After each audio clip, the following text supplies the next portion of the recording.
AP ఏకైక రాజధాని అమరావతిని గుర్తిస్తూ పార్లమెంటు ఉభయ సభల్లో బిల్లు పాస్ అయిన సందర్భంలో చంద్రబాబు నాయుడు గారు అమరావతి పరిరక్షణ యాత్ర భీమవరం వచ్చిన సమయంలోనూ మరియు అమరావతి రైతుల పశ్చిమ గోదావరి జిల్లా పాదయాత్ర సమయంలోనూ కీలక పాత్ర పోషించినటువంటి రాష్ట్ర టీడీపీ కార్యదర్శి శ్రీ మాజీ చైర్మన్ కోలా నాగేశ్వరరావు గారు ఈ సందర్భంగా హర్షం వ్యక్తం చేస్తూ వీడియోకి తన మాటలను వ్యక్తపరచడం జరిగింది. ఈరోజు ఆంధ్రప్రదేశ్ పౌరుడిగా చాలా గర్వపడుతున్నాను. భారత పార్లమెంటుకి ఇక్కడి నుంచి సెల్యూట్ చేస్తున్నాను. మన పార్లమెంటుకి అంత గొప్ప రోజు ఈరోజు.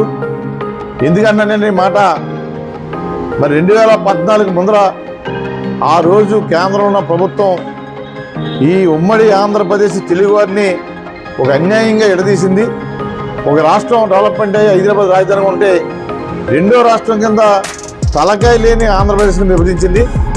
అటువంటి రాష్ట్రాన్ని 2014 నరేంద్ర మోడీ గారు ప్రధానమంత్రిగా, అలాగే పక్క రాష్ట్ర ముఖ్యమంత్రి కేసీఆర్ గారు, మరి చంద్రబాబు నాయుడు గారు ఆ రోజు మరి భూమి పూజ చేశారు అమరావతి రాజధానిగా.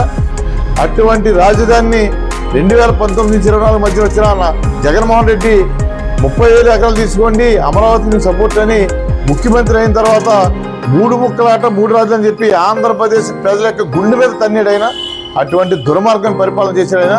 అటువంటి సమస్యల్ని అధిగమించి ఈరోజు ఎన్డీఏ ప్రభుత్వం నరేంద్ర మోడీ గారు, అమిత్ షా గారు, చంద్రబాబు నాయుడు గారి నాయకత్వంలో ఆంధ్రప్రదేశ్లో లోకేష్ బాబు, పవన్ కళ్యాణ్ గారి నేతృత్వంలో ఇలా భారత పార్లమెంటు ఆంధ్రప్రదేశ్ రాజధాని, నా దేశం భారతదేశం, నా రాష్ట్రం ఆంధ్రప్రదేశ్, నా రాజధాని అమరావతిని ఎవ్వరు కూడా చిక్కు చెదరకుండా ఉండటం కోసం మరి